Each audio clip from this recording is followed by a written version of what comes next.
Kalau hadisnya Nabi, muslim sejati itu man salimal muslimuna min lisanihi wa yadihi. Jadi jangan gunakan tanganmu untuk membuat, jangankan mukul, membuat temanmu terancam. Karena mungkin kamu tukang pukul, sedikit-sedikit mukul, orang lain di sisimu terancam dengan kehadiranmu. Atau sedikit-sedikit mencaci, sedikit-sedikit mencela, orang di sebelahmu juga merasa terancam. Itu berarti bukan muslim yang baik. Jadi tangan jangan digunakan untuk mukul, untuk mendapat harta haram, untuk menyakiti orang lain, untuk mengkhianati amanat, untuk kalimatnya Ghazali menulis yang tidak pada tempatnya. Karena tangan itu kayak tadi, kayak lidah. Maka kita harus menjaga juga seperti lidah. Kaki jangan dilakukan untuk dua hal. Berjalan menuju kemaksiatan atau berjalan menuju penguasa yang zalim. Atau orang yang tidak layak dituju. Kenapa? Karena kalau kita menuju ke situ, katanya Ghazali, menunjukkan ketundukan, penghormatan. Kakimu jangan diarahkan ke sana. Meskipun mungkin yang di sana bisa membantumu, menolongmu banyak, tapi kalau sudah nyata kezolimannya, kakimu jangan diarahkan ke sana, karena menunjukkan kepatuhan dan ketundukan. Nah, ini adab kepada teman, cuma bahasanya Ghazali unik. Yang pertama, teman yang tidak pernah terpisah, Allah. Berarti adab kita pada Allah. Yang pertama harus tunduk kalau sama Allah, tidak boleh tidak. Yang kedua, fokus hanya pada Allah. Tinggal kita ukur prosentasenya ya. Dalam sehari kita fokus pada Allah berapa persen. Di situ tampak ketundukan kita. Jadi dalam hal apapun hadirkan Allah. Semakin Allah banyak hadir, semakin kelihatan dekat tidaknya kita sama Allah. Yang ketiga, khusyuk sama khudu'. Khusyuk itu batinnya, khudu' itu lahirnya. Kayak kita sholat itu loh. Sholat itu harus khusyuk dan khudu'. Khusyuk itu batinnya tertuju ke Allah, fisiknya juga menunjukkan bahwa kita tunduk pada Allah. Makanya sholat itu tidak boleh ada gerak yang tidak perlu, yang tidak penting, yang tidak menunjukkan kekhudu'an. Itu yang bikin para ulama, misalnya Imam Syafi'i merumuskan bahwa untuk menunjukkan khudu' jangan bergerak di luar gerakan sholat 3 kali berturut-turut misalnya. Itu dalam rangka khudu'. Kan nggak mungkin kita sambil sholat sambil pegang kipas sumuk Pak terus kipas-kipas. Ini kan enggak. Menunjukkan enggak khudu' itu namanya. Tapi yang gerakan tambahan yang memang dibutuhkan perlu tapi tidak mengganggu kekhudu'an itu diizinkan.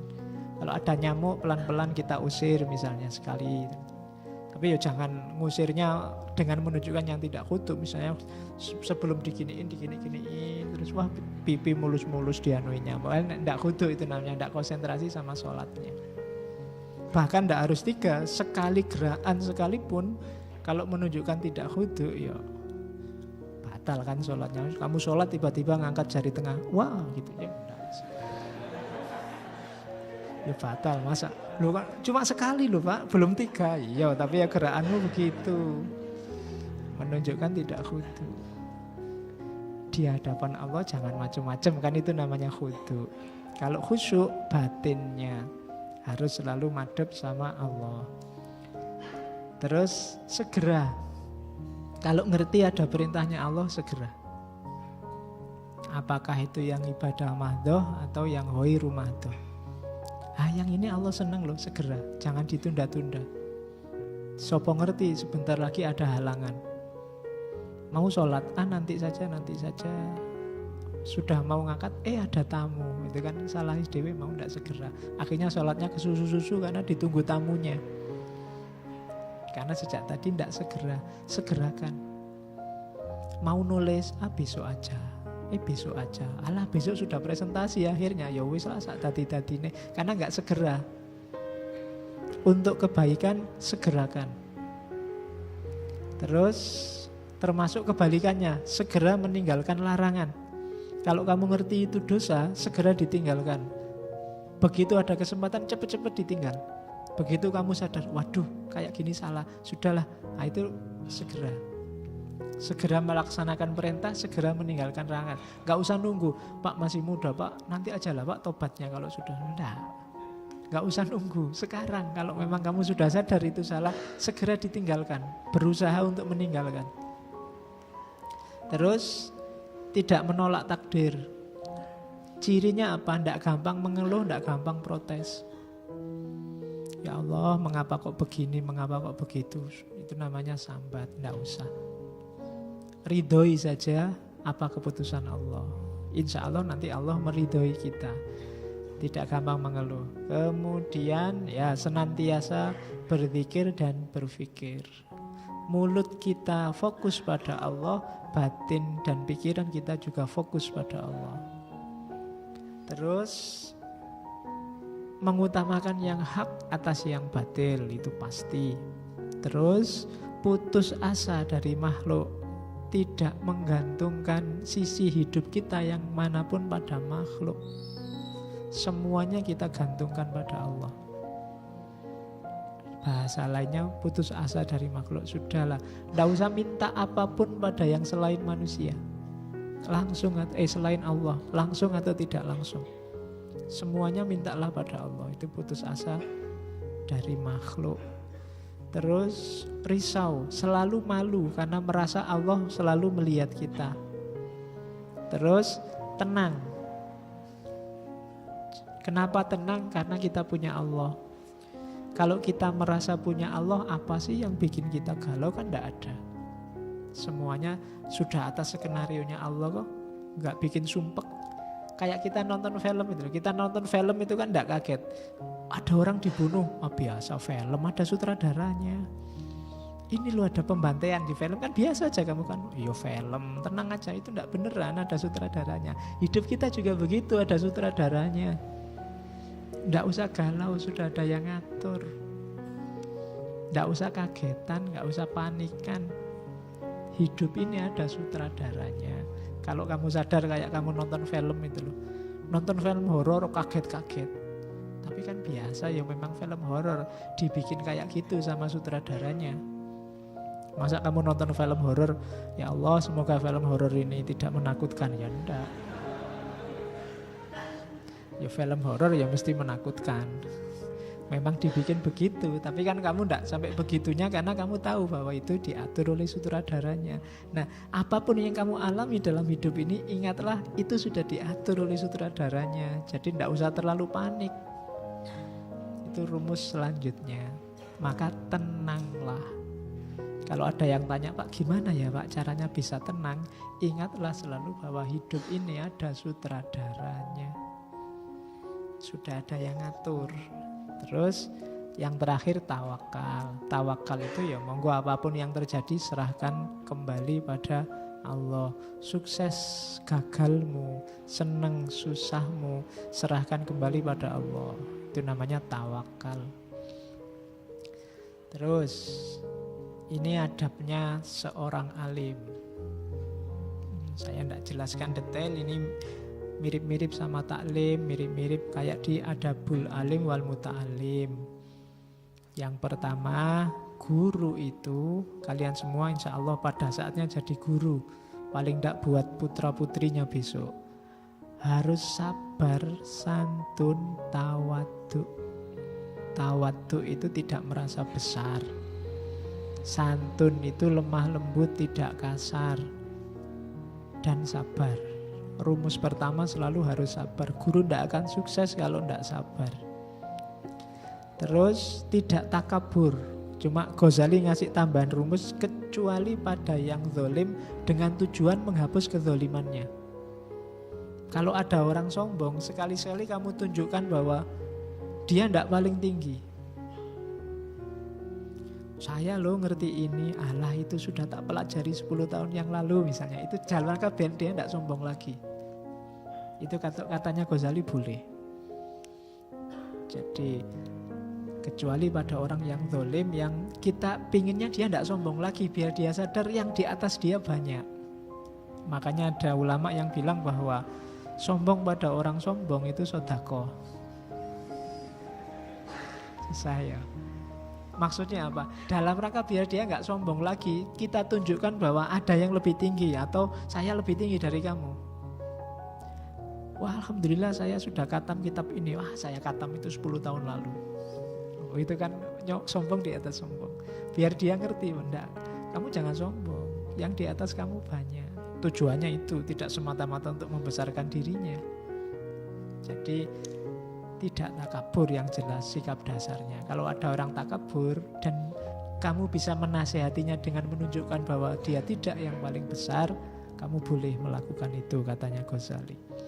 Tidak banyak bersenda gurau yang tadi, menyayangi muridnya semuanya ya, nggak pilih kasih. Nggak cuma yang cowok, nggak cuma sama siswinya, tapi siswa juga. Nggak cuma sama mahasiswi, yang mahasiswa juga. Jadi disayangi semuanya. Terus memperbaiki negara dengan cara yang baik. Iyalah, alim itu termasuk kelompok intelektual. Dia punya tanggung jawab sosial. Mengkritik negara boleh, mengkritik pemerintah boleh, cuma katanya Ghazali dengan cara yang baik, tanpa marah-marah. Wong nasihati itu harus sabar. Kalau nasihati sambil marah-marah, apalagi maki-maki, itu sama kayak tadi, mencuci pakai air kencing. Nasihatlah, kritiklah kalau memang tidak cocok. Kalau negara tidak sesuai, kritiklah. Cuma tidak dengan marah-marah. Terus alim juga diantara cirinya adalah tidak malu untuk ngaku tidak tahu. Jadi kalau besok kalian jadi ulama, apalagi jadi ustadz, terus masuk TV, terus kebetulan di TV itu ada acara tanya jawabnya, tidak harus semua pertanyaan kalian jawab. Kalau memang tidak tahu, bilang aja saya tidak tahu. Kalau mau ya saya tak belajar dulu, besok tak jawab. Harus berani begitu. Tidak mentang-mentang kalian ada di TV terus ditanya apa aja dijawab. Terus keliru-keliru tidak apa-apa, yang penting jawab. Oh, itu merusak. Jadi alim itu harus mau untuk bilang tidak tahu kalau memang tidak tahu. Jadi sekarang budaya kalau sudah ustadz itu harus tahu segalanya. Saya tidak tahu rumusnya dari mana. Boleh tidak tahu, tidak apa-apa. Wah, kalau tentang hal itu saya belum mendalami, mohon maaf. Tapi kalau memang butuh jawabannya, saya lihat dulu di kitabnya, di bukunya. Nah, itu saya belajar dulu. Kalau mau nunggu, kalau nggak mau ya saya tidak tahu kalau sekarang. Itu kan tidak masalah, tidak sama sekali tidak menjatuhkan dirinya. Meskipun mungkin sama TV-nya, oh ini ustadz apa ditanya semuanya tidak tahu. Dan memang tidak tahu, tidak masalah. Daripada merusak. Jadi masuk neraka hanya gara-gara rating kan tidak elok. Jadi ya wis tidak tahu, yang tidak tahu jangan menyesatkan orang lain.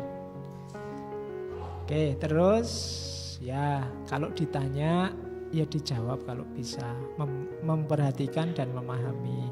Terus mau menerima hujah. Banyak sekarang orang sudah merasa pinter, jadi semua yang beda sama dirinya, hujah-hujah yang lain dianggap pasti salah. Pikirannya ditutup. Alim itu pikirannya terbuka, dia harus mau menerima hujah yang baru dari yang lain. Telinganya harus dibuka dulu bahwa setuju atau tidak setuju urusan selanjutnya. Cuma hari ini banyak yang tidak mau dan tidak tahan mendengarkan argumen hujah yang berbeda. Nah, itu bagi Ghazali berarti bukan adabnya seorang alim. Terus mau menuntun muridnya, bisa mengarahkan muridnya. Ini harus diambil, kamu belajar ini dulu, jangan baca buku ini dulu, baca yang ini dulu dan seterusnya. Mana yang dianjurkan, mana yang dilarang. Karena nanti alim itu yang nuntun murid. Dia harus bisa mengarahkan ke hasil yang maksimal. Murid juga harus ikut, karena yang lebih tahu alur keilmuan itu gurunya. Terus melarang murid sibuk dengan hal-hal yang bersifat fardu kifayah sebelum menyelesaikan yang fardu ain. Jadi murid harus diajar ngerti prioritas. Mana yang penting, mana yang biasa, mana yang sama sekali tidak penting, mana yang jangan. Itu sekarang banyak yang susah membedakan mana penting, mana tidak penting. Mana urusan urgent, mana yang bisa ditunda, mana yang tidak penting sama sekali, mana yang ini iseng saja. Itu pelajaran tentang prioritas. Terus dirinya sendiri harus jadi orang soleh kalau menyuruh muridnya soleh. Dia harus berusaha untuk takwa sebelum menyuruh muridnya takwa. Dan melaksanakan apa yang diomongkan. Itu adabnya seorang alim. Terus ini murid pada guru. Mirip kayak kemarin. Memberi hormat dan salam duluan. Tidak banyak ngobrol, tidak banyak bicara di hadapan guru. Tidak bertanya sebelum diberi izin. Kalau ini sudah kemarin dijelaskan panjang lebar. Tidak mengungkapkan sesuatu yang bertentangan dengan ucapan guru. Misalnya dengan berkata, pendapat si fulan berbeda dengan pendapatmu. Ini juga katanya Ghazali, mbok jangan ngadu gurumu yang lama dengan gurumu yang sekarang. Itu juga sebaiknya dihindari. Atau ngadu ulama yang lain kamu adu dengan gurumu yang sekarang. Kok katanya Ustadz anu kok begini Pak? Beda sama Bapak. Bapak ngerti enggak sih? Ya, jangan. Nanti gurumu marah. Bapak ini baca buku enggak? Saya baca kok enggak begitu. Enggak. Jadi jangan mengadu gurumu dengan guru yang lain. Nadanya harus selalu nada tawadhu. Pak, saya baca buku kayak gini. Seperti apa ya Pak duduk persoalannya yang sebenarnya. Lebih tawadhu, tidak harus nadanya konfrontatif. Terus tidak memamerkan pendapatnya sehingga menjatuhkan kehormatan gurunya. Kan mungkin gurumu tidak nambah-nambah bacaannya, kamu bacaanmu banyak, atau kamu ikut acara macam-macam, seminar internasional, seminar nasional macam-macam di kelas, gurumu yang sudah sepuh itu ya bahasanya itu aja sejak dulu. Nah itu terus kamu angkat tangan, Pak, Bapak kok masih itu aja yang diomongkan. Sekarang kan isunya sudah ini Pak, itu memamerkan kepandaianmu di hadapannya. Zaman saya kuliah dulu malah ada dosen yang kalau ngajar cuma dikte, pegang buku didikte itu. Nah, teman saya yang rodo usil angkat tangan, Pak daripada Bapak capek baca, saya bacain aja Pak. Ada yang gitu dulu. Ada yang lebih usil lagi. Itu kan dulu pakai buku tulis, buku catatannya. Nah, dari mejanya beliau diambil buku catatannya. Nah, dosennya bingung, buku catatanmu di mana? Akhirnya kuliahnya libur. Karena buku catatannya hilang. Iya, zaman dulu usil karena saya jurusannya filsafat, jadi anaknya aneh-aneh. Ya, zaman saya ada loh pas Jumatan itu khotibnya diinterupsi. Ya, saya enggak tahu punya teman sampai kayak gitu ya. Khotibnya kan lama itu. Jamaahnya gelisah sudah mau jam 1 ini khotib enggak selesai. Dia angkat tangan, interupsi khotib. Luar biasa. Jadi duduknya sebelah aku lagi, semua ngadep ke sini akhirnya. Jadi kan kadang-kadang khotib kan gitu, enggak sadar jamaah macam-macam, dia pemberani jadi ngadep itu. Ada yang lebih khas lagi, duduknya paling depan. Begitu khotibnya lama, dia berdiri, sajadahnya diambil, dikebut set, terus balik badan, suwi, jadi ya. Terus keluar dia dari masjid. Oke, ya. Jadi kalian tidak ada apa-apanya kalau sama yang kayak gitu. Oke, terus itu gaya-gayanya murid ya. Terus tidak bertanya pada teman duduk gurunya. Misalnya gurumu sedang duduk sama guru-guru yang lain. gurumu kamu cuekin. Kamu merasa ini yang temannya guruku ini lebih dahsyat ini. Terus kamu ngobrolnya hanya temannya gurumu. Itu kurang adab. Terus tenang, ndak tolah-toleh. Kalau sedang ngobrol sama gurunya, apa gurunya ngajar, fokus. Terus tidak banyak bertanya. Yang ketika gurunya sudah capek, sudah bosan, sudah ngerti gurunya ini mau banyak acara, sebentar Pak, tanya dulu Pak, sebentar. Nah itu, yo nanti lah kalau gurunya kelihatan lebih longgar waktunya baru kamu tanya. Terus ya tidak berburuk sangka pada gurunya. Kalau ada yang tidak dipahami atau bertentangan dengan penjelasan gurunya. Nanti di Bidayah itu banyak sekali cerita Ghazali tentang Musa dan Khidir. Karena guru itu kadang-kadang lebih ngerti. Murid hanya memahami sejangkau pemikirannya. Maka manutlah sama gurumu. Kayak ceritanya Musa sama Khidir. Nah, kamu juga kalau di rumah ketemu sama orang tua. Ya, sama orang tua juga harus ditata adabnya. Kalau ini mungkin sudah biasa. Dengarkan kalau orang tua ngomong. Meskipun kalian sudah S1, S2, S3 mungkin besok merasa lebih pintar dari orang tua, tapi apapun yang dikatakan orang tuamu, dengarkanlah. Terus hormati mereka. Kalau mereka berdiri, ya kamu ikut berdiri. Kerjakan yang diperintahkan. Kalau jalan, jangan di depan mereka. Kalau ngomong, suaramu tidak boleh di atas suara mereka, intonasi tingginya. Sambut panggilan mereka, cari ridho dari mereka, rendahkan dirimu di hadapan mereka. Tidak ngungkit-ngungkit kebaikan, kebaktian yang sudah kamu lakukan. Tidak boleh melotot, menatap mereka secara tajam. Jadi mungkin ada beda tradisi di kita. Kalau di barat itu kalau ngomong sama orang tua, ditatap wajahnya, ditatap matanya, tapi ya tetap tidak boleh melotot. Kalau melotot di mana-mana tidak boleh. Kalau di tradisi timur biasanya jangan ditatap wajahnya, meskipun jangan toleh-toleh. Perhatikan sambil menunduk. Kalau di barat memperhatikan itu gayanya sambil ditatap wajahnya. Dua tradisi yang berbeda tapi intinya sama. Hargailah orang tua yang sedang ngomong. Terus tidak bermuka masam.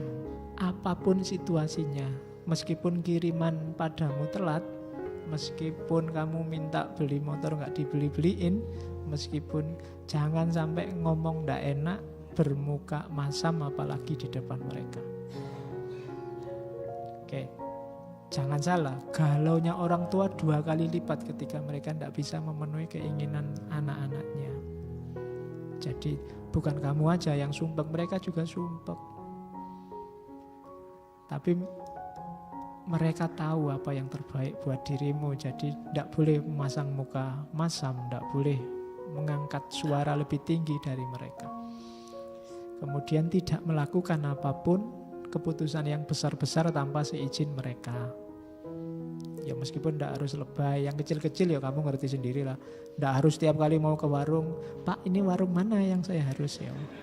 Kamu boros pulsa, yo kamu sendiri ngerti lah mana yang harus minta izin, mana yang biasa, urusan biasa tidak harus kamu tanya. Terus ini juga hati-hati, bergaul dengan awam, orang yang level pengetahuannya di bawahmu. Hati-hati katanya Ghazali, kadang-kadang kita sering terpengaruh oleh mereka. Bahasanya Ghazali orang-orang bodoh.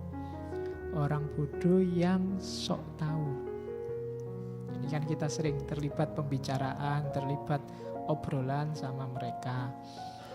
Biasanya di WA, di Facebook, begitu bahas agama semuanya jadi ustadz. Ya kan? Begitu bahas politik semuanya jadi politisi. Begitu bahas, hari ini banyak bahas film, semuanya jadi kritikus film. Nggak, itu berarti ciri-ciri orang bodoh. Rumusnya Ghazali apa? Yang pertama, ndak ikut ngobrol banyak-banyak sama mereka. Kalau kamu sudah tahu bahwa ndak ini bukan ahlinya, ya sudah ditinggal aja. Daripada kamu capek. Jadi tidak ikut terlibat secara dalam dengan pembicaraan mereka. Yang kedua, tidak usah terlalu diambil hati ucapan-ucapan mereka. Wong dasarnya memang tidak tahu.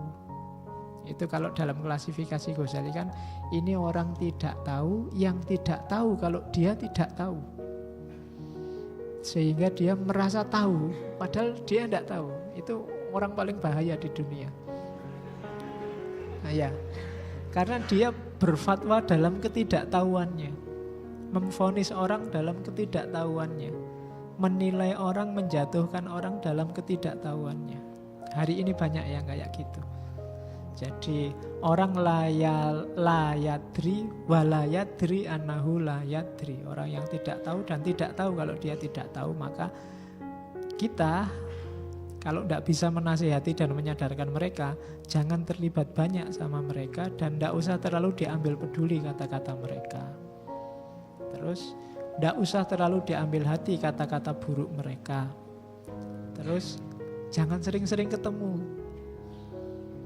Apakah langsung ataukah tidak langsung, mungkin lewat komen-komenmu di WA, di Facebook, tidak usah sering-sering lah, biarin aja lah kalau mereka pengen banyak omong. Terus kalau bisa ingatkan perbuatan mereka, cuma secara lemah lembut.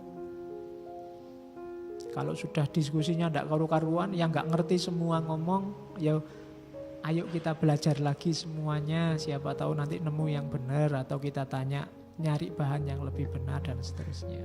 Secara lemah lembut. Jangan dikasari, karena biasanya orang dikasari itu tidak jadi sadar. Terus memberikan nasihat kalau ada harapan nasihat itu. Ada orang yang dikasih nasihat sudah tidak ada harapan lagi untuk dikasih nasihat, maka jangan capek-capek ngasih nasihat, tiwas kamu mangkel. Kalau kamu mangkel, sakit hati, akhirnya defisit, kamu rugi secara batin. Mungkin level spiritualmu turun karena kamu marah-marah, kamu kecewa, kamu balas maki-maki mereka, eman-eman. Kalau memang ada kemungkinan dinasehati, ayo dinasehati. Watawasau bil haq, watawasau bis sabr. Kalau tidak, ya monggo mereka jalan. Atau kamu merasa tidak mampu, Pak, saya nasihati mereka sudah keras kepala kayak gitu, ya sudah. Tidak usah dinasehati daripada kamu mangkel sakit hati. Nah, itu rumusnya Ghazali. Maka tadi yang saya bilang ini praktis sifatnya. Kenapa kamu jangan banyak bergaul sama mereka? Karena bisa berpengaruh dalam hidupmu. Diskusi sama orang-orang tidak pinter, itu lama-lama kamu ketularan tidak pinter. Karena cara berpikir mereka bisa masuk ke dalam koleksi cara berpikirmu, saya bilang tadi. Ada di kepalamu, jadi referensimu. Nah, terus ini sebenarnya cara milih teman. Kalau Ghazali coba dilihat dulu, ada 3 tipe manusia. Ada tipe makanan, ada tipe obat, ada tipe penyakit. Tipe makanan ini orang yang selalu dibutuhkan. Jadilah orang kayak makanan. Tidak pernah orang tidak butuh makanan. Bahkan sehari butuh 3 kali. Ada yang dibutuhkan tapi tidak selalu, kadang-kadang. Ini tipe obat. Kalau terlalu banyak sama orang ini bahaya juga, overdosis. Ya, sekali-sekali aja. Itu tipe obat. Mungkin kamu punya teman yang tipe obat. Lama tidak ketemu, kangen, sudah ketemu ya sudah. Kalau terus-terusan sama dia rusak. Nah, tipe obat. Ada tipe penyakit. Kalau tipe penyakit itu mending tidak usah deh. Kalau kebetulan kamu punya, itu ujian bagimu. Penyakit itu kan datang padamu sebagai ujian. Silahkan dikelola yang baik. Kalau pas kamu punya teman tipenya penyakit, usahakan dirimu jadi tipe makanan. Jangan sampai kamu ada di tipe penyakit. Semua orang menghindari kalau penyakit. Kalau kebetulan punya teman penyakit, itu kan dapat musibah. Nah, cara berpikirnya kayak kamu menghadapi musibah, itu ujian dari Allah. Jadi kalau ada temanmu bilang kamu itu ujian buatku, berarti itu kamu tipe penyakit. Kalau obat itu butuh sekali-sekali. Kalau pas ada tugas dari dosen, aku butuh kamu karena kamu yang bisa bikinin. Kalau sudah pergi jauh-jauh, nggak usah banyak di sini. Itu kamu tipe obat. Tapi kalau selalu dibutuhkan kehadirannya, tipe makanan. Karena makanan itu orang sehat, orang sakit semua butuh makan. Itu tipe manusia. Nah, cara milih teman katanya Ghazali, cari yang pinter, cari yang akhlaknya baik, cari yang soleh, cari yang tidak tamak dunia, dan cari yang jujur. Rumusnya 4. Jangan bergaul sama orang bodoh karena kamu mesti akan kena imbasnya. Ada peribahasa yang dikutip oleh Ghazali, musuh yang pandai lebih baik daripada teman yang bodoh. Kayak sepak bola itu loh. Kamu mending menghadapi teman yang pinter sepak bola daripada sak timmu ada yang bodoh sekali sepak bolanya. Kalau dia ngumpan, yang diumpani musuhnya. Kalau dia itu kan malah bikin kamu sumpek. Mending musuhnya canggih, kamu bisa ngatur strategi menghadapi musuh yang canggih daripada temanmu sendiri yang bikin sumpek. Nah, jadi itu rumusnya bahwa musuh yang pandai lebih baik daripada teman yang bodoh. Ya nanti kamu silahkan direnungi sendiri, contohnya banyak. Bagaimana mending kamu punya rival yang cerdik luar biasa daripada punya teman yang ya telminya luar biasa. Disuruh ke utara dia ke selatan, disuruh menunduk dia mendongak, disuruh itu susah jawab. Jadi cari teman yang pandai lebih enak. Akhlaknya yang baik itu pasti karena ada pengaruh. Cari yang soleh. Kenapa harus soleh, Pak? Karena kalau kamu punya teman yang fasik, katanya Ghazali, meskipun kamu tidak ikut melakukan kefasikan, tapi selalu menyaksikan kefasikan dan kemaksiatan akan membuatmu toleran dan meremehkan maksiat. Kan bukan saya, Pak, teman saya. Lama-lama kamu akan, biasa maksiat itu, kejahatan itu biasa. Maka usahakan cari teman yang soleh, cari teman yang tidak tamak dunia, karena kamu akan terpengaruh. Katanya Ghazali, meniru itu hukum alam. Kamu punya teman seperti di mana, biasanya kamu tidak akan jauh-jauh dari sana. Jadi maka aturlah biar kamu tidak tamak dunia. Yang terakhir jujur. Ini pasti, punya teman yang tidak jujur itu paling menyusahkan. Mbok aku pinjam duitnya, tidak ada, tidak jujur itu. Mending ngomong teman yang jujur. Ada sih duit tapi tidak akan tak utangkan padamu. Nah, itu lebih jujur. Oke. Ya, paling tidak dia jujur meskipun podo-podo orang ngutangi. Oke. Terus, nah ini hak-hak persahabatan. Sesama teman ada hak ini loh. Banyak ternyata kan haknya teman itu. Yang pertama, mengeluarkan kelebihan harta ketika dibutuhkan. Kalau memang kamu ada kelebihan, temanmu butuh, ya bagi-bagilah. Bagi-bagi itu maksudnya kalau ada yang utang ya dikasih, syukur-syukur gratis diminta. Terus haknya teman yang kedua, membantu saat dibutuhkan, tanpa harus diminta. Itu berarti teman yang sejati. Sebelum temanmu utang, kamu lihat ini anak ini uangnya masih ada enggak? Oh enggak ada, udah tak kasih. Nah, itu sahabat sejati. Terus menyimpan rahasia, menyembunyikan aib, itu teman yang sejati. Jangan cari teman yang ember. Ya, ember itu kamu ngomong apa ke dia yang rahasia-rahasia sebentar lagi nyebar kemana-mana. Nah itu gawat kalau teman kayak gitu, ya kan? Tidak menyampaikan cemoohan orang padanya. Kalau ada orang lain mencela, temanmu nggak tahu, kamu jaga, biarlah jangan sampai temanku tahu kalau ada yang mencaci maki dia. Itu hak persahabatan. Atau sebaliknya, kalau ada orang muji, sampaikan, temanmu akan senang. Wah, kamu dipuji Pak dosen itu loh, kamu senang temanmu. Tapi kalau yang jelek-jelek jangan. Terus penuh perhatian terhadap apa yang dibicarakan. Kalau pas ngobrol bareng-bareng, temanmu punya hak untuk didengarkan, jangan dicuekin. Terus memanggil dengan nama yang disukai, jangan ngasih julukan-julukan yang jelek. Piye mblo, piye ndut, piye, itu jangan. Jadi panggil yang bikin dia seneng. Oke. Terus pujilah kebaikannya, terima kasihlah atas bantuannya. belalah kehormatannya meskipun saat ia tidak ada. Kalau ada orang lain menjelek-jelekkan temanmu, bela. Meskipun dia tidak ada dan kamu tidak diminta. Kalau harus ngasih tahu, kasih tahu secara lemah lembut dan jelas. Maafkan kalau dia salah, luruskan, jangan dicaci maki. Doakan dia. Ini susah. Kadang-kadang orang itu kebanyakan egois kalau berdoa mendoakan dirinya sendiri. Di antara sahabat yang baik tanpa diminta didoakan. Ya Allah, temanku itu besok ujian, semoga nilainya bagus. Aku juga ujian, semoga ada yang mendoakan aku ya Allah. Oke. Ya kalau sama-sama teman baik kan saling mendoakan. Terus ya tetap setia pada keluarga dan kerabatnya. Meskipun sudah lulus sama-sama jauh ya tetap setia, enggak apa-apa. Itu namanya sahabat. Terus hak sahabat lagi meringankan, bukan memberati. Kalau nggak bisa bantu jangan menyusahkan. Itu namanya meringankan. Menghibur. Teman yang enak itu yang bisa menghibur. Yang paling sumpek itu teman yang kebalikannya menghibur. Nggak ada apa-apa malah bikin sumpek.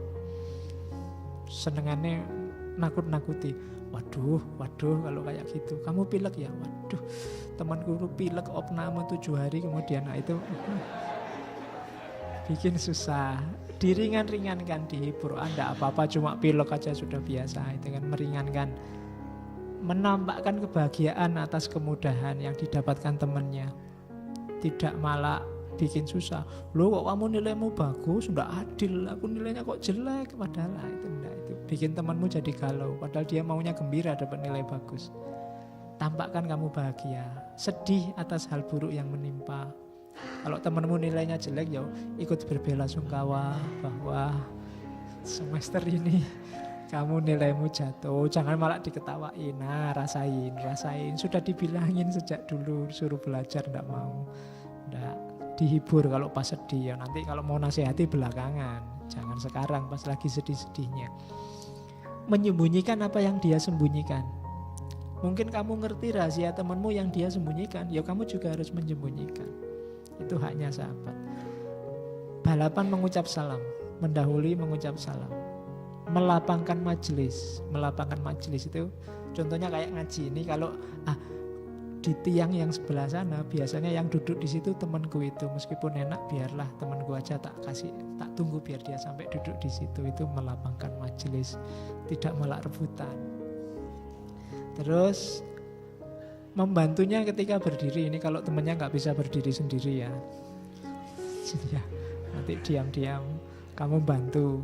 Apalagi yang beda lawan jenis, tak bantu berdiri, itu bahaya. Oke.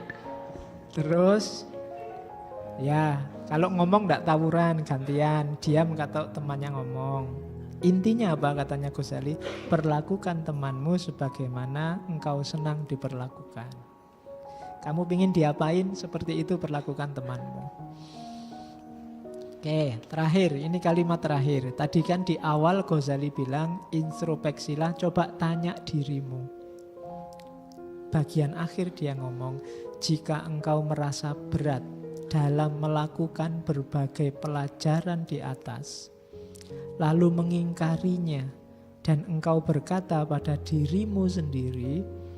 Jadi setelah tadi kita lihat apa saran Ghazali, adab apa saja yang harus dilakukan, terus kita ngomong begini katanya Ghazali, apa gunanya sih teori-teori tadi, ilmu tersebut dalam forum para ulama? Apa gunanya dalam seminar-seminar, dalam kajian-kajian, diskusi-diskusi elit intelektual, gunanya apa? Kapan pengetahuan tersebut bisa membuat kita mengalahkan para rival dan para rekan? Ilmu tadi bisa nggak dipakai gaya untuk menaklukkan rival-rival intelektual kita? Bagaimana ia bisa menaikkan kedudukan kita dalam pemerintahan? Bagaimana mungkin ia bisa menyebabkan kita memperoleh harta, jabatan, ahli wakaf, hakim, dan seterusnya? Intinya, apa sih pentingnya ilmu tadi? Apa bikin kita, bisa nggak bikin kita jabatannya tinggi, bikin kita menang kalau debat, bikin kita terkenal, bikin kita dihargai oleh pemerintah? Katanya Ghazali, kalau kita malah tanya seperti itu, maka sadarilah bahwa setan telah menjerumuskanmu dan telah membuatmu lupa terhadap tempat kembalimu. Orientasinya berarti cuma dunia. Karena itu ya sudah, tinggallah buku ini, maka itu carilah setan yang sejenis denganmu untuk mengajarkan apa yang engkau sangka bermanfaat dan bisa mengantarkanmu memperoleh keinginanmu. Kalau tujuanmu hanya harta, tujuanmu hanya jabatan, tujuanmu hanya kemenangan atas rival-rivalmu, dan tujuanmu hanya kemasyhuranmu sebagai orang pinter, ya sudah, tinggal saja kitab ini, cari setan yang cocok untukmu. Kan itu bahasa kasarnya Ghazali. Kalau kamu anggap ini ilmu ndeso, Pak, ilmu rendah, ilmu yang kelas tinggi dikit gitu loh Pak, masa ini kan kayak ngajari anak kecil. Masalahnya bukan kecil atau tidak, kamu bisa ndak mau ndak menjalankan ini. Kalau menurutmu ini ndak penting sama sekali, ndak ada harganya sama sekali, ya monggo kamu cari setan yang lain yang lebih cocok. Nah itu sindirannya Ghazali. Oke, alhamdulillah, bidayatul hidayah. Bagi yang ingin dapat hidayah, telusurilah kitab ini dan jemputlah hidayah itu. Mumpung ini tanggal 1 tahun baru, resolusinya kita mulai detik ini, mari kita kejar hidayah, termasuk melalui jalur filsafat.